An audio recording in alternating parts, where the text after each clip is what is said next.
Dr. Allison Collins, Director of Culinary and Lifestyle Medicine at Kaiser Permanente Santa Clara. Today I'm going to demo a great recipe that my family enjoys that is very filling but extremely tasty and has a lot of good nutrition in it. It's a chocolate overnight oats recipe.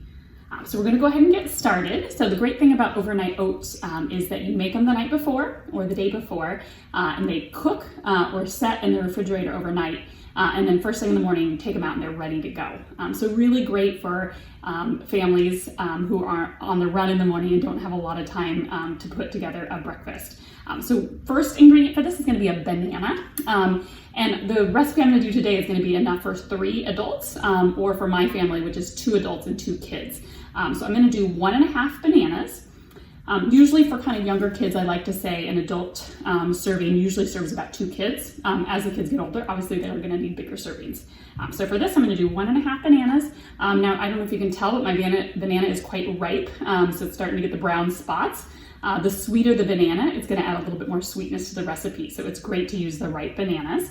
So I'm going to go ahead and just break those up, and I'm going to take my fork and mash these bananas into kind of a nice, soft mash. Now this is a great job for kids. A lot of times my kids help me make this, and it's a really nice job because it uses their hands and fingers, and it's a great skill for them. So, and also really fun to squish that banana up. So I'm just going to kind of squish it up until it gets nice and mashed together. The great thing about this recipe is the banana is going to be our sugar. And so instead of having to add sugar, the banana is going to add a lot of sweetness, but also is going to add some fiber. So banana is one of my kind of tricks to make recipes sweet without having to add sugar.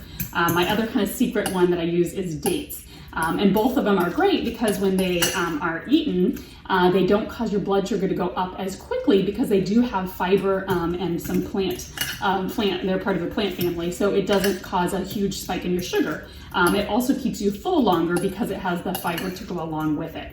So that's a great tip for people who are watching their sugars, if they're either diabetic or pre-diabetic, or just that runs in their families and people are being cautious. It does really help that. So once I have my mashed up banana, I'm going to add some cocoa powder. And this is a dark cocoa powder. This is not Nesquik. It is a real cocoa powder that actually doesn't have any sugar added to it. So it wouldn't taste that good if you ate it straight. But because we're adding it to the banana and the rest of the recipe is going to taste really good. So because I'm making 3 servings, I'm going to do 3 tablespoons.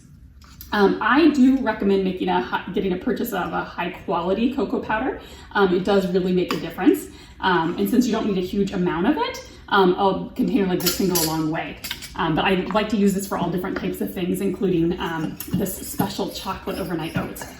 So I'm going to mix that in just so it kind of forms a little bit of a paste with the banana so that the cocoa really mixes in. If you add the cocoa straight to a liquid like milk or something like that, it often will kind of get in little clumps and it's hard to get those clumps out. So if you kind of make it in something like the banana, it mashes up and goes together a little bit better. Next, I'm going to add some vanilla. I'm going to add about a teaspoon of vanilla. Now vanilla is really nice because it adds a lot of nice flavor and sweetness. So I'm just going to mix that in a little bit. Next, I'm going to add some flax seeds, which I kind of like to use for almost all my recipes. It adds a really nice nutty flavor, but also has a really nice health benefits. It has a lot of fiber, but it also has omega-3 fatty acids, which can help with cholesterol.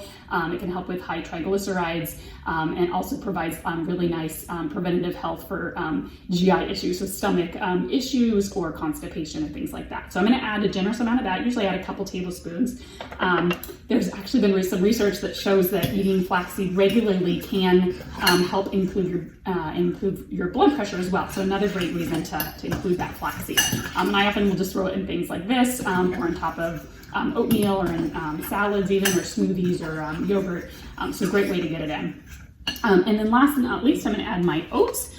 Because I'm doing enough for 3 people, I'm going to add 1.5 cups. A half a cup of oats is the serving size.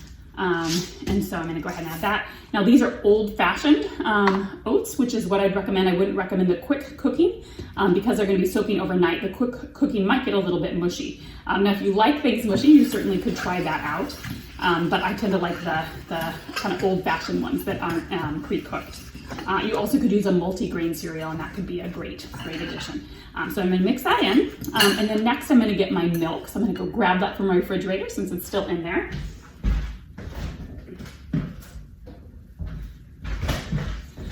So I like to use an almond milk for this recipe. So I'm going to shake it pretty well because it can kind of have sediments.